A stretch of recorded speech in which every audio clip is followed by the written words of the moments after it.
Hello, welcome to Virtual ScoutFest 2020. I'm Lynn Bates. I'm an Assistant Council Commissioner with the Great Smoky Mountain Council. Today, I thought we'd talk a little bit about wood carving. Wood carving as a hobby or as an activity has been around for thousands of years. As a merit badge, it's been around for a pretty good while.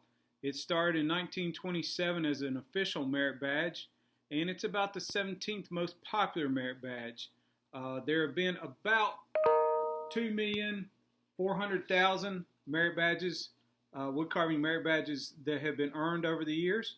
So it's a very popular one. A lot of scouts like to do that, undertake the wood carving merit badge at scout camp. This year, we like to give you some idea of how to get started in wood carving and some ideas of how you can go about and possibly work towards your merit badge while you're at home. I'd like to talk first about the types of carvings. First of all, we have relief carving. Relief carving is a two-dimensional type carving. You would take a board and draw a picture out, a design out on the board, and actually you carve it down into the board. You might have a landscape or something like that you carve, dig out the area around what you want to show as your design. You have chip carving. Chip carving involves taking little geometric shapes, little chips of wood out to make a big geometric shape in your carving. And then 3D, what a lot of us know about is 3D or round type carving. And we'll talk mostly about 3D or round carving today in what I'll be presenting today. First thing when you're talking about wood carving is safety. And you want to, first of all, earn your totemship. Always get permission from an adult, your scoutmaster, your leader, or a parent before you start undertaking wood carving. This is especially important so they can make sure that you have the correct tools and the correct environment to do that. One thing that's always good to have and to use is a carving glove. These are made out of mesh. And this is what I use if I am holding a piece of wood. I use that when I'm holding. Therefore, when I go to carve and I have my knife, if by chance, we're always going to be careful, but if by chance you slip, then it will hit that glove and be less likely of hurting yourself. It will not prevent against actual punctures, so you always want to be careful, but slices, it does protect your finger against slices. So a glove is a very good thing to have.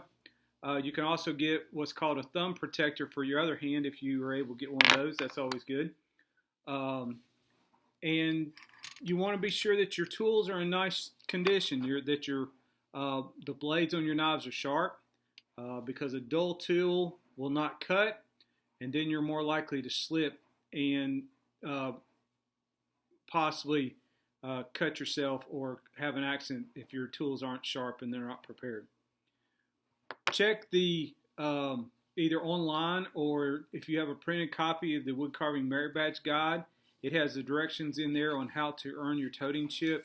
It has additional detailed information on safety, more safety information, and how to earn that totemship, because that is essentially your license to be able to carve. It shows that you've reviewed your safety requirements and that you know how to safely carve. Let's talk for just a couple of minutes about tools.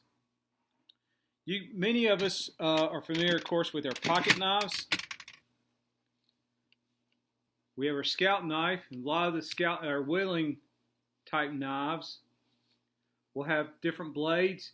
You usually have a large blade for your main cutting. You have a smaller blade for detail work. And then a lot of times you have a blunted end for roughing it out. We'll discuss a little bit about that. Always carefully close those. Be sure your finger's out of the way when you close them. This one, the one I just had, is called a whittling knife. And of course, we're familiar with our Boy Scout, our traditional Boy Scout knife. Carving tools um, type knives and tools at different places. You can either look online. There are wood stores that have them. Many of the things I'll talk about today, either the Scout Shop will have them, and if they are not open at this time, you can go online to www.scoutstuff.org, search for wood carving, and it pops up with some of the resources that you might need. Similar to our pocket knife, you have a rough out knife. There are two rough out type knives. This one is a short one with a little bit of a curved blade. This other one is can get into tight corners, tight little crevices. So it has a much longer point to it. But both of these are actually they were both made in the same type manner. This one just shorter and has that curve. So the same type knife. We have some more specialized tools for doing, we have the detailed knife, the small one for doing small detail work. Once you rough out your carving, we'll talk about that. Some of the more specialized type tools this is a skew. It has a curved blade to it, so you can gently take away wood. This is for close-up work and removing just a little bit at a time on that, using that. So that's good to get into tight places as well. One of the other major type tools are called gouges. Gouges can be many different forms. These are what are called palm gouges. So you hold them in your hand, hold the ball of that tool, because if you can tell it's rounded there, and just hold that in your hand and you can use that. They're made in different manners. This one, as you can tell, you can see that's a V gouge. It's got a little V shape to it. This one is a U gouge. This is a wide U gouge. So that's a wider one. This is a soft V gouge. So it's got a little bit of a wide shape, but it's not, the bottom of the V is not a sharp point. And then we have a small U gouge. There's your small one, the smaller U gouge, and that's got a soft rounded U down there. So those are nice to use at different stages if you're carving. So that's some of the type of different tools you use. Usually if you have a nice, either a carving knife, a pocket knife, or if you have just one of the carving knives and maybe a gouge, you don't need many tools to undertake the wood carving. There are a lot of different types of projects that you can do in undertaking that. Let's talk for just a second about wood. We have cottonwood bark. Cottonwood bark is off a cottonwood tree. It is a very soft type bark, very thick. It's very thick and can make a lot of different things. People will make faces on these. They'll carve wood spirits. Sometimes they'll make a little houses. Looks like a little house. This particular carving is a baseball player, and it is made out of bark. It's made out of cottonwood bark. So that's one type. Cottonwood bark is very soft. It's very good to work with, very easy to work with. Another type of wood is walnut. Walnut is very nice, dark chocolate type color. It's got a nice smell when you cut it, but it can be very hard.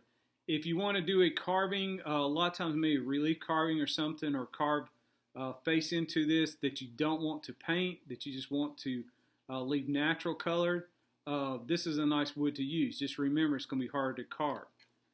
If you want something a little bit similar to walnut, but just a little bit softer, butternut is a great wood to use. Butternut has a light brown color. It also has a little softer smell to it, but it is easier to carve, and it creates, if you want something that you can just stain or to leave natural, it's a great wood for doing that because it carves very nicely. Primary type wood we use are basswood.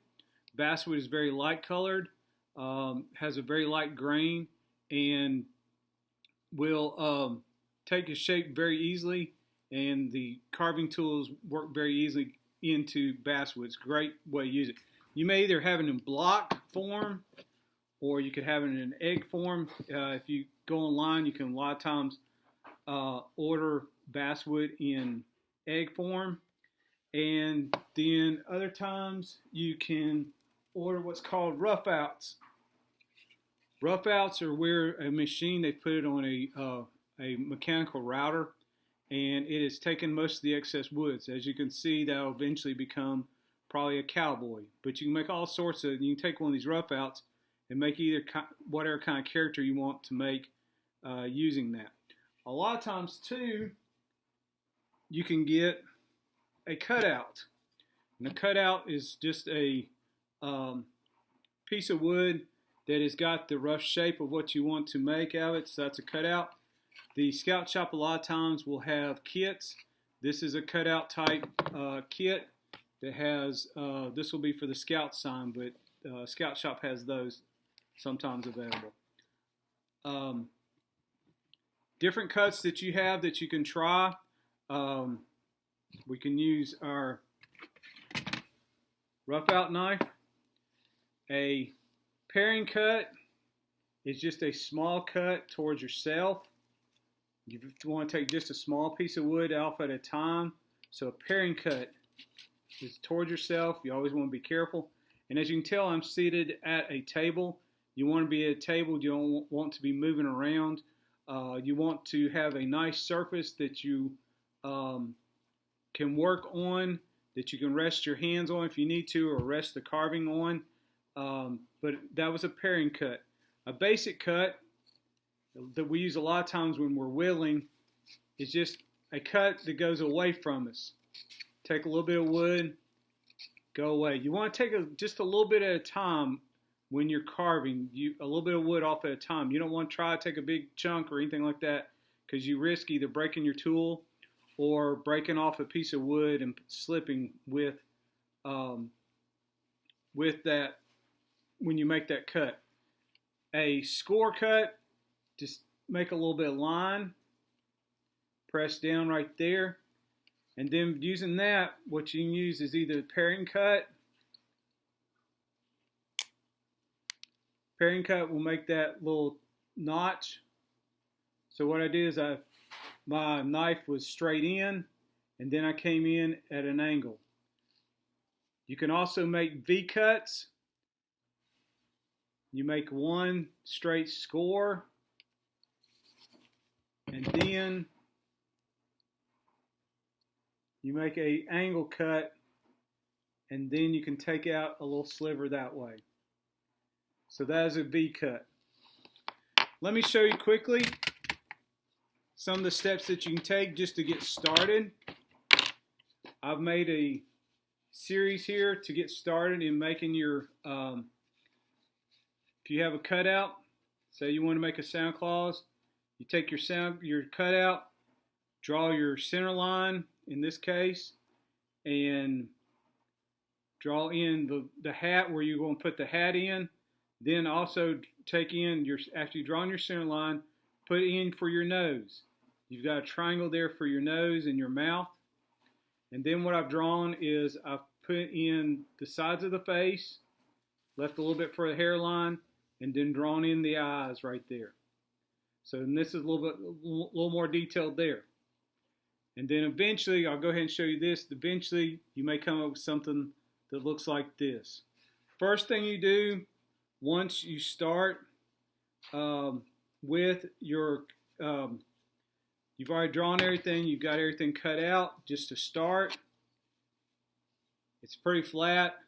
It's hard to do anything with it first, but just start by making either pair cuts or basic cuts, and start shaping your block of wood at an angle. So you can you want your nose to be the high point of your carving, and everybody's face is rounded off, so you want to round that face there.